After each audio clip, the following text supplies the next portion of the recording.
considering buying houses from a different perspective. This is actually having a lot of consistency to my other videos. So if you want to know why I come to this conclusion, it's because I am making an assumption, which is a really important one, I think, that you don't necessarily have to live in the first house you buy. The first house can actually be an investment property where you actually get passive income, and also it doesn't have to be the size that you want, because you're going to change your needs in the future. As you are single, you have a different experience as when you are having a family of, let's say, 3 kids, and working.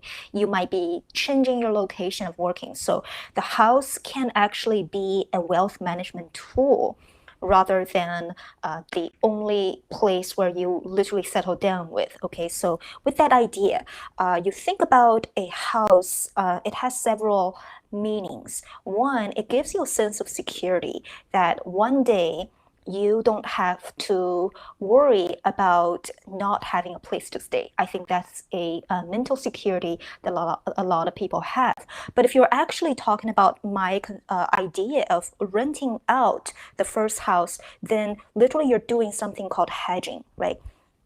What the house does is instead of having cash, you have a tangible equity that is potentially able to rise in value. And it's also with a rental income, it is actually generating monthly income if you're buying the property that are easier to be rented out. So the whole idea is the house itself is hedging against the rising interest rates. So what this does is it gives you a lot of ability if you have, basics. It's a ability to hedge against the rising cost of housing and the rising cost of goods in general, right? So you also have the ability to appreciate, to ride with the appreciation of the value of the house if you decide one day to sell it off. And also, if you have a smaller equity early on, it literally saves for your down payment, because you can borrow against this house one day when you have already acquired equity. So that is the whole idea of what I believe. If you change your perspective, right? Your house, the first one that you live in, is not going to give you any income. There's no income generation if you live in the house. If you live in a 5-bedroom, even if you stay only in one, the other 4 rooms are not really being used in generating income. But if you don't live in the house, then it doesn't really matter if you're actually buying it in exactly where you live. It could be a much more expensive area where you live, and the house would be a lot more expensive. But if you're actually using it as like a income generating passive income scheme that's also hedging against the potential rising cost of houses in the area you live, then it's you're literally able to buy the size of the house that you're able to acquire right now, and you can buy quite a few of them, and as a way to accumulate more income one after another, you literally can become a property owner, equity, having like an investment property and become an investor, rather than living in one house and stay with that for 30 years. So you use a different perspective. Then having this house is actually sort of similar to assuming that you're able to really, generate income. It's sort of similar to a lot of the preferred stocks. You own the thing, right? Equity is about ownership. You own the thing, and you have the dividends, right?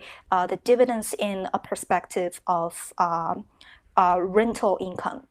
And from this perspective, then you suddenly change your position from someone who buys only when you can afford, to someone who buys in order to actually, look at the value of the house from the perspective of how much is this going to provide me with long-term capital appreciation, meaning that the house needs to be purchased in an area where you believe the housing market's going up, and also the monthly income, meaning that this is also something that will provide recurrent value. So if you have a rental income and you also are able to write the whole value appreciation, then you're not worried so much even if you're renting in somewhere else. That means if you are renting in, let's say, New York, where the house is a lot more expensive, you can buy in Texas and have rental income from a smaller house or several smaller houses in various different areas in the country, and still be able to use the rental income to offset the cost of renting in New York. And you can actually separate buying several of these properties from different times, and then buying the first one is not going to be as difficult as, say, if you have to from the very beginning getting ready for that big house in New York. Just give you an example. So I'll stop right here. I will actually talk about a lot of different topics. So this is one of the many. If you have any idea, or if you think you agree, disagree, whatever you want to say, comment. Depends on where you are. It could be YouTube. It could be, on my website, getmyveryfirsthome.com. There is a forum. We have a poll there.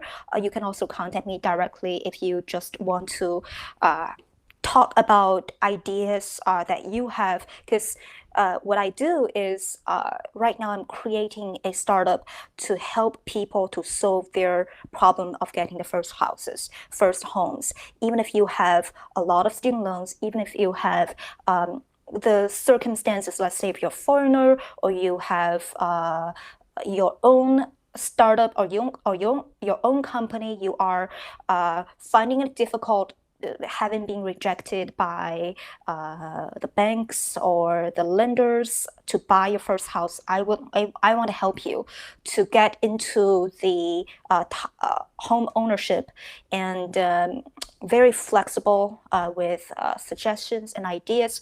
I really, really want to solve this problem, because I do believe that it is almost systematically, our system is so broken, there has to be some other ways of addressing this issue. So let me know, and looking forward to talk to you soon. Take care. Bye. Oh, and if you have other ideas, let me know, because I am able to address any of your concerns, any of your interest in probably more videos to come. Okay? Thank you. Take care. Bye.